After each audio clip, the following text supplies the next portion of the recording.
अनुपयोगी। कैसे? उत्तर प्रदेश के लिए योगी जी अनुपयोगी हैं। कोई प्रधानमंत्री किसी भी मुख्यमंत्री के साथ ऐसा व्यवहार करे तो दिखता है। अरे आडवाणी जी तो जिन्ना के बारे में भी किताब लिखा, जिन्ना को तो प्रशंसा किया। आडवाणी जी तो जिन्ना के बारे में किताब लिखा। दावा हमारा 350 का है, लेकिन 400 जनता का जो माहौल दिख रहा है, 400 भी सीटें जीत सकती है। हमारे चैनल को सब्सक्राइब करें और वीडियो सबसे पहले अपने मोबाइल पर पाने के लिए बेल आइकन को दबाएं। नमस्कार, मैं हूं अनिल वर्मा शेखर। राजनीतिक जो कुहासा है वो धीरे धीरे छट रहा है। नरेंद्र सिंह यादव ने घोषणा कर दी है कि वो निर्दलीय चुनाव लड़ेंगे। अर्चना राठौर जिन्हें टिकट नहीं मिली वो कांग्रेस में शामिल हो गई हैं।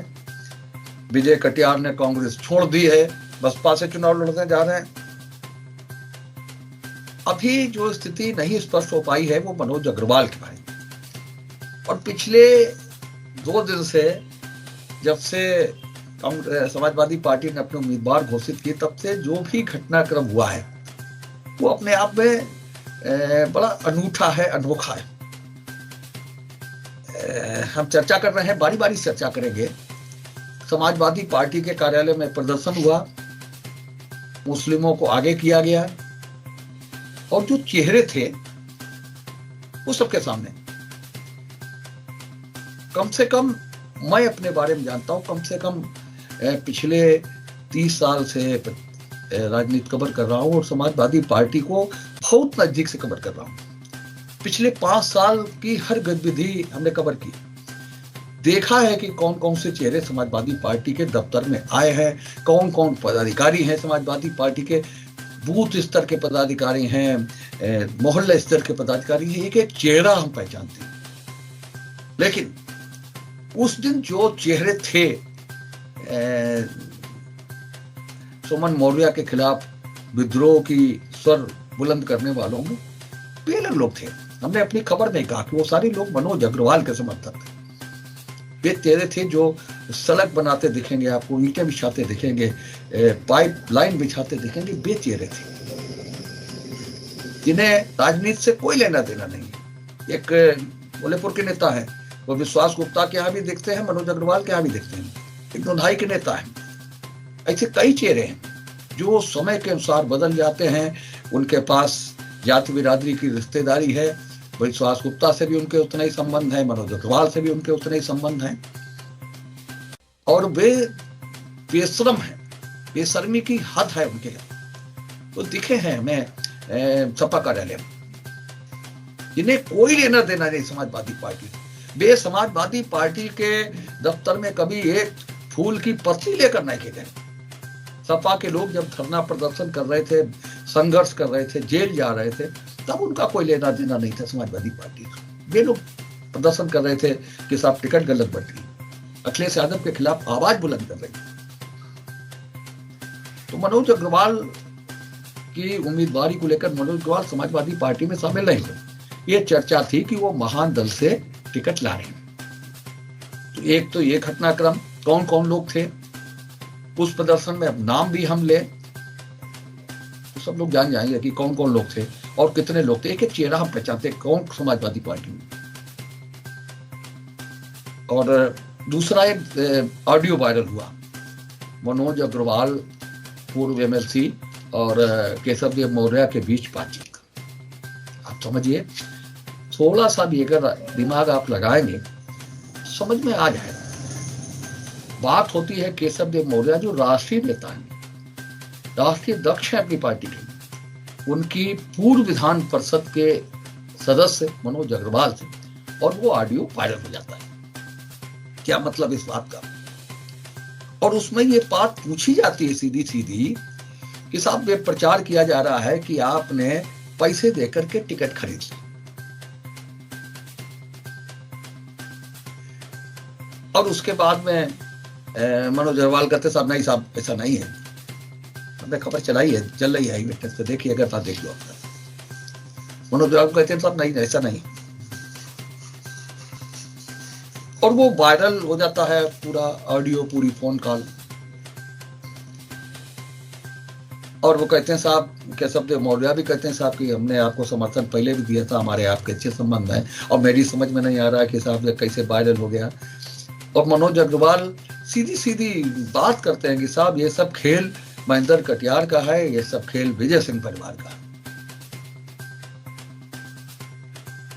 तो ये सारी चीजें बड़ा विचित्र सी हैं। राजनीति में ऐसी चीजें, अच्छी राजनीति के लोग ऐसी चीजें नहीं करते, लेकिन ये सारी चीजों को जोड़ के देखा जाती है कि ये सारी चीजें नाटकीय है। चाहे वो सपा कार्यालय में प्रदर्शन हो और चाहे वो ये ऑडियो कॉल। पिछले 2 साल से समाजवादी पार्टी की महानगर कमेटी है ही नहीं, और कुछ ऐसे लोगों को उपकृत किया गया समाजवादी पार्टी का पदाधिकारी बना करके, जिन्हें कई बार जिम्मेदारी मिली। वो मुलायम सिंह यूथ ब्रिगेड के अध्यक्ष बनाए गए, कई बार जिला सचिव बनाए गए, और कभी भी अल्पसंख्यक सभा के अध्यक्ष बनाए गए, और कभी भी अपनी जिम्मेदारी का सही तरह से निर्वहन नहीं कर पाए। बिग बुलेटिन डिबेट हमारी होती है, उसमें बैठने के लिए कहा गया, समाजवादी पार्टी के पक्ष रखने के लिए कहा गया, उसमें उनकी हिम्मत नहीं कि वो समाजवादी पार्टी की बात कर सके। उनके रिश्ते दूसरे दलों से। वे लोग प्रदर्शन कर रहे थे, अखिलेश यादव के खिलाफ आवाज बुलंद कर रहे थे, ज्ञापन दे रहे थे, और ज्ञापन लेने वाले भी तैयार बैठे थे। तो सारी स्थितियां साफ हैं, 1-2 दिन में सारी स्थिति साफ हो जाएगी। और मेरी ये जानकारी है, क्योंकि सुमन मौर्य पिछले 3 दिन हो गए हैं सुमन मौर्य को उम्मीदवार घोषित हुए, ना उनकी पार्टी फर्रुखाबाद आई है, ना उनकी उम्मीदवार फर्रुखाबाद आए हैं, ना उनकी टीम फर्रुखाबाद आई है, ना महादल के स्थानीय लोग सक्रिय हुए हैं, नामांकन शुरू हो गया है। आज नामांकन का 3रा दिन है।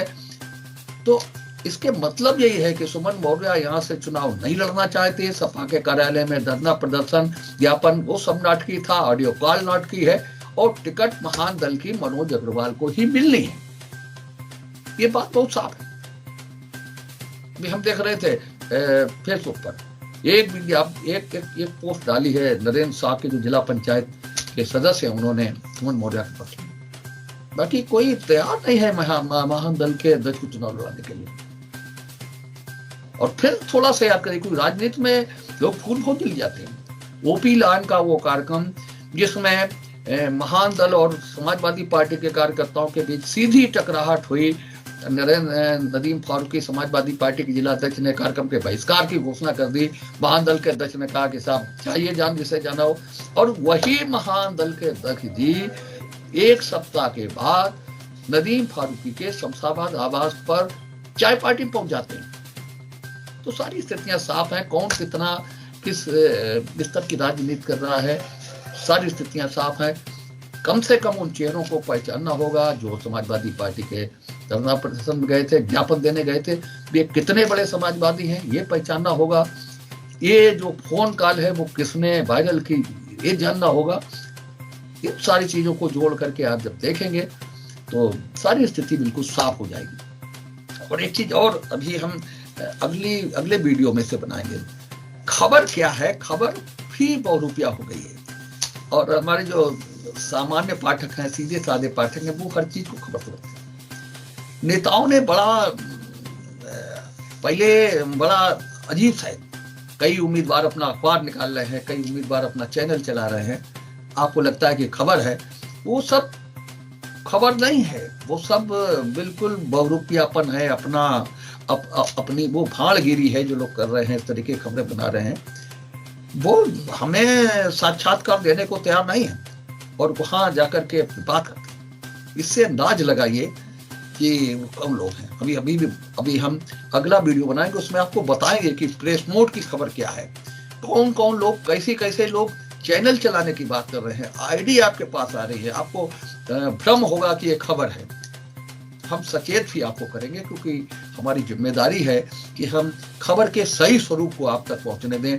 और अगर खबर के नाम पर कोई आपके साथ धोखा कर रहा है, भ्रम कर रहा, फैला रहा है, तो हम आपको सचेत भी करते रहेंगे। आप सच्ची खबर देखिए और उस पर विश्वास करिए, अपनी जानकारी हमें पहुंचाइए। और जाहिर सी बात है कि चुनाव है, चुनाव में खबरों से फायदा नुकसान भी होगा। और जो स्वतंत्र पत्रकारिता है उसको ताकत दीजिए।